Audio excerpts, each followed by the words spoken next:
बिस्मिल्लाहिर्रहमानिर्रहीम। अस्सलाम वालेकुम डियर व्यूअर्स, आप सबको मैं अपने चैनल में खुशामदीद कहता हूँ।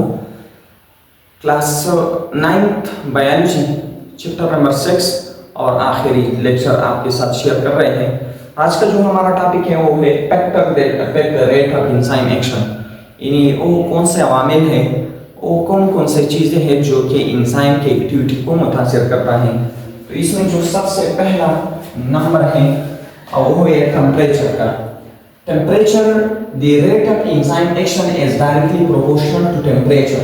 अगर आप टेम्परेचर को इंक्रीज करते हैं तो इसकी वजह से जो एंजाइम की रेट ऑफ रिएक्शन है वो भी ज़्यादा हो जाता है, but up to a limit, लेकिन एक खास लिमिट तक। Enzyme work best at optimum temperature. Enzyme जो है ये अच्छा काम करता है ऑप्टिमम टेम्परेचर पर। Behind optimum level enzyme denature. अगर आपको एक लिमिट है एंजाइम के लिए, उस लिमिट को क्रॉस करते हैं तो फिर एंजाइम डिनेचर होता है। किस तरह? फॉर एग्जांपल, अगर ह्यूमन की हम बात कर ले तो 37 डिग्री सी ह्यूमन के लिए ऑप्टिमम टेम्परेचर है। अब यहाँ पर देखिए एंजाइम जो है ये प्रोटीन से बन जाता है और प्रोटीन जो है ये स्मॉल यूनिट से बन जाता है अमाइनो एसिड। दो अमाइनो एसिड के दरमियान एक बॉन्ड होता है जिसका नाम है पेप्टाइड बॉन्ड। तो अगर आप हीट को इंक्रीज करते हैं, टेम्परेचर को इंक्रीज करते हैं तो ये जो बॉन्ड है ये ब्रेक हो जाता है। This is peptide bond. अगर ये बॉन्ड जो है ये ब्रेक हो जाता है तो फिर जो है प्रोटीन डीनेचर होता है, यानी खराब हो जाता है। ह्यूमन के लिए ऑप्टिमम टेम्परेचर 70 डिग्री से है और थर्मस एक्वेटिकस एक बैक्टीरिया है उसके लिए 90 प्लस टेम्परेचर जो है वो बेस्ट है। अगर आप इस डायग्राम को देखें तो यहाँ पर रेट ऑफ रिएक्शन है और इस तरफ जो है यहाँ पर टेम्परेचर है। अगर आप टेम्परेचर को इंक्रीज करते हैं इसी तरह तो यहाँ पर सबस्ट्रेट के दरमियान कोलिजन ज्यादा होता है और प्रोडक्ट की बन जाने का जो अमल है वो इंक्रीज हो जाता है। यहाँ पर अगर ह्यूमन की हम बात करें तो 70 डिग्री सी जो है ये ह्यूमन के लिए ऑप्टिमम टेम्परेचर है और इससे आगे जो है एंजाइम डीनेचर होता है। इसके बाद जो नेक्स्ट पॉइंट है वो है पीएच। पीएच का मतलब ये है कि अगर किसी सॉल्यूशन में हाइड्रोजन आयन और हाइड्रॉक्सिल आयन है so this is basically pH.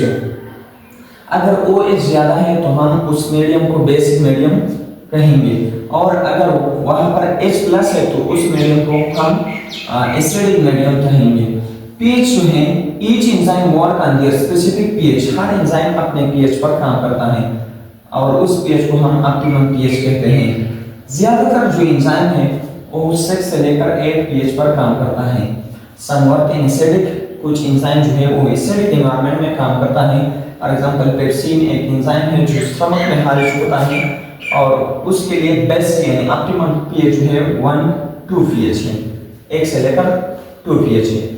Sulphuric amylase के लिए 6 to 7 है जो कि माउथ के अंदर होता है और ट्रिप्सिन के लिए 7.5 से लेकर 8.5 है। पेनक्रियाटिक और ये स्मॉल इंटेस्टाइन में होता है। पेनक्रियाटिक एमाइलेज जो कि पेनक्रियास से खारिज होता है स्मॉल इंटेस्टाइन के अंदर ये आ जाता है और इसके लिए बेस्ट पीएच जो है 7-8 है। लाइपेज के लिए जो पीएच है वो 8 है और ये सीक्रेट होता है स्मॉल इंटेस्टाइन में। रेनिन जो है ये फीटस यानी बच्चे के स्टमक में ये खारिज होता है और इसके लिए जो है नॉर्मल पीएच जो है 3 से लेकर 5 या 4 है, 3.5 से लेकर 4 तक है।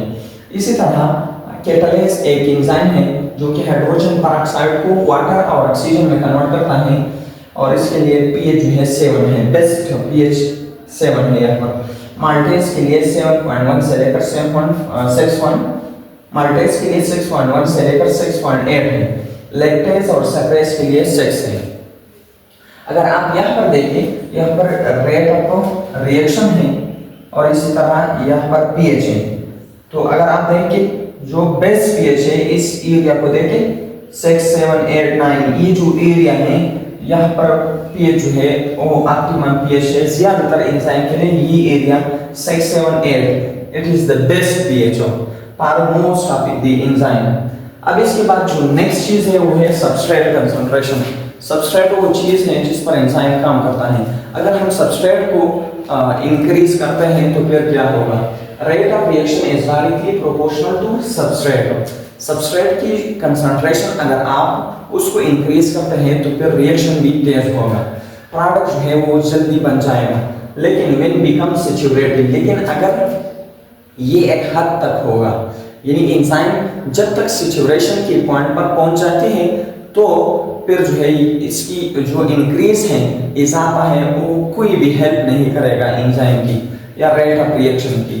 तो when become saturated at certain point reaction rate not increase, कुछ लिमिट के बाद ये जो है इंक्रीज नहीं होगा। All active site are occupied, ये जो एरिया है ये ऑक्युपाइड हो जाएगा। The speed of reaction will be constant, इसके बाद जो rate of reaction होगा वो constant होगा, मतलब इसमें कोई इजाफा नहीं होगा। इस पैराग्राफ को देखिए, यहाँ पर देखिए, यह जो है रेट ऑफ रिएक्शन है और इसी साइड पर सबस्ट्रेट है।